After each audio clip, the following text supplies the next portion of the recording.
Welcome back to Video Horror Society Mythbusters. I'm your host, Kelsey, and today we've got more myths to test and more theories to try out. So let's get started. Have you ever been howled and you were super confused and you were like, wait, where did that come from? Well, our first test is that teens can get howled outside of the tension track range. We'll be moving a couple of different places and mostly testing verticality to see if you can still get howled from a certain distance away. Let's check it out.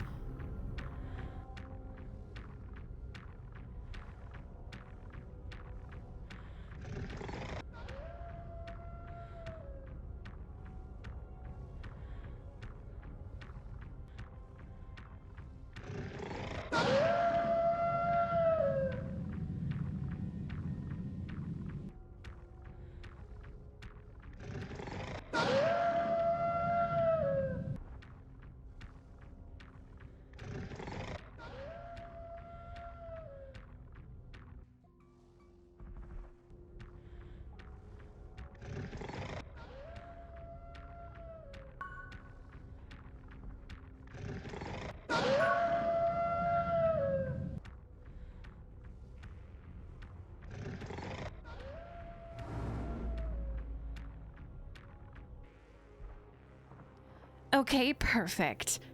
Every single time a teen was howled, they actually were still within the tension track radius. So, considering our myth right now is that teens can be howled outside of the tension track, we can consider this myth busted.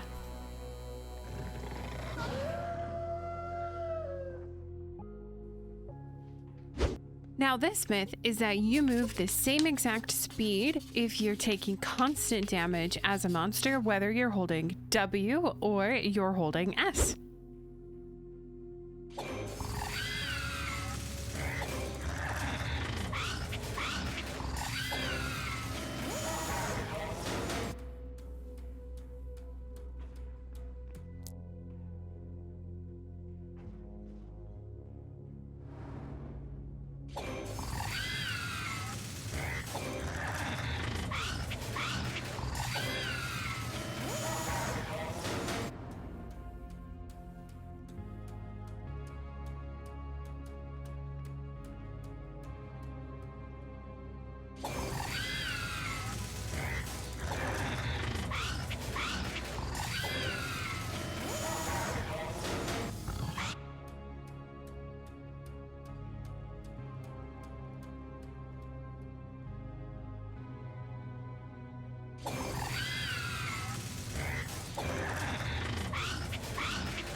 Okay, so what we just saw proves it. If we were going forward or if we were going backward while constantly taking damage, the result was the same at 6 seconds. So we can see here that this myth is confirmed.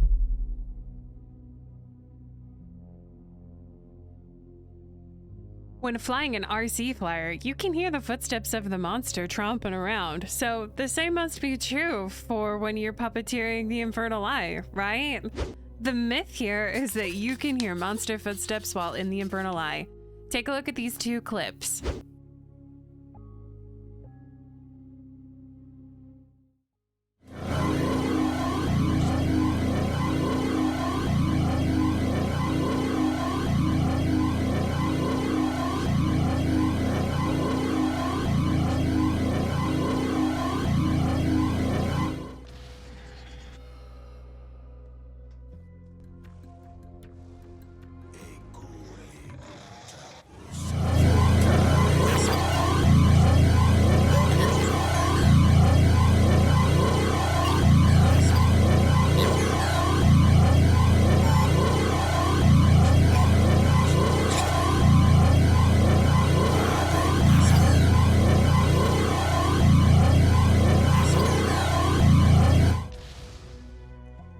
Considering that the volume is raised by at least 10 decibels in both of these clips for the duration of the eye being cast, and you cannot hear any footsteps, I'm gonna call this myth busted.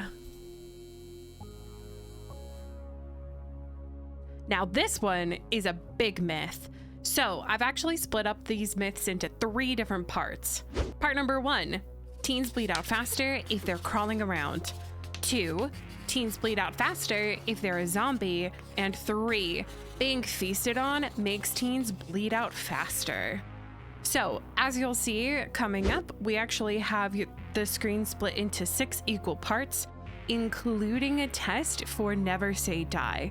I included Never Say Die at rank 3 because we know for a fact that Never Say Die actually affects the bleed out rate, and we don't know the others until we test it. So here we go.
Remember, kids, the difference between screwing around and science is writing it down.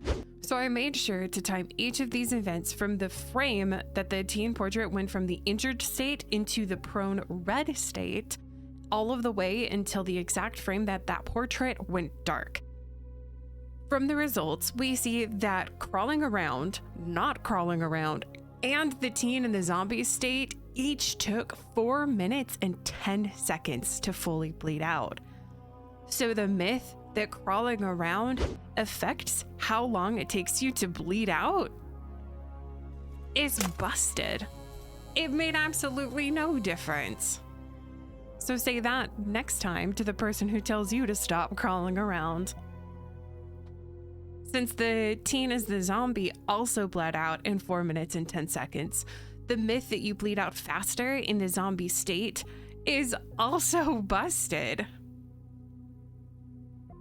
Now, that last myth, that being feasted on makes a teen bleed out faster, we can technically see that the teen being continuously feasted on did in fact die 2 seconds faster than the rest.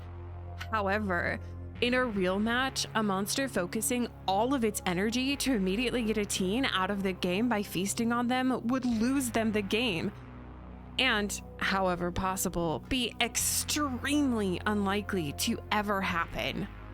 With that, we're going to be calling being feasted on makes you bleed out faster plausible. It's just very unlikely.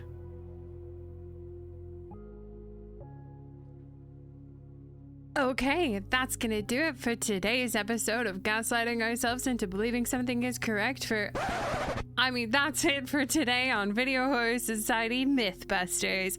Thanks for joining me and have a great time in the beyond. See you!